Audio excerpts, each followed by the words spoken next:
وعلیکم السلام ورحمۃ اللہ وبرکاتہ۔ جی، جو شخص قربانی کا ارادہ رکھتا ہے تو اسے ذی الحجہ کا چاند دیکھنے سے پہلے اپنے بال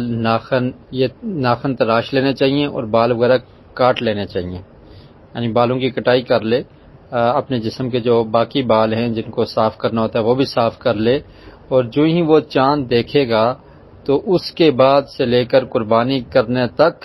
اس نے نہ ناخن کاٹنے ہیں نہ ہی بال کاٹنے ہیں۔ بال جسم کے کسی حصے کے ہوں، سر کے ہوں، داڑھی کے ہوں یا کسی جسم کے حصے کے بھی بال ہوں، ان کو کھینچنا، ان کو اتارنا، ان کو کاٹنا، ان کو شیو کرنا، یہ ان 10 دنوں میں درست نہیں ہے۔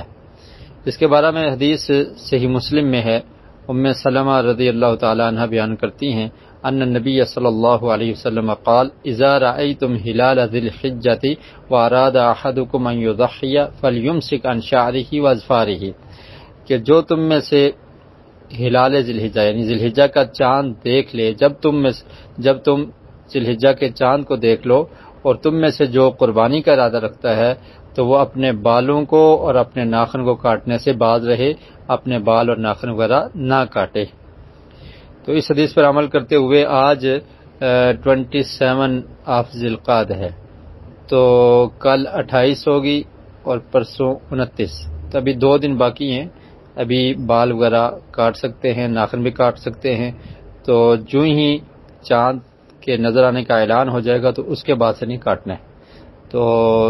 2 یا 3 دن ہیں، یہ چاند دیکھنے پر فیصلہ ہوگا۔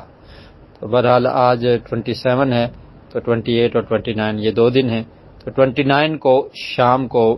میں بھی چاند نظر آ جائے تو پھر یہ پابندی عائد ہو جائے گی۔ تو اگر چاند نظر نہ آیا تو 1 دن اور بھی مل سکتا ہے۔ جزاکم اللہ خیرہ۔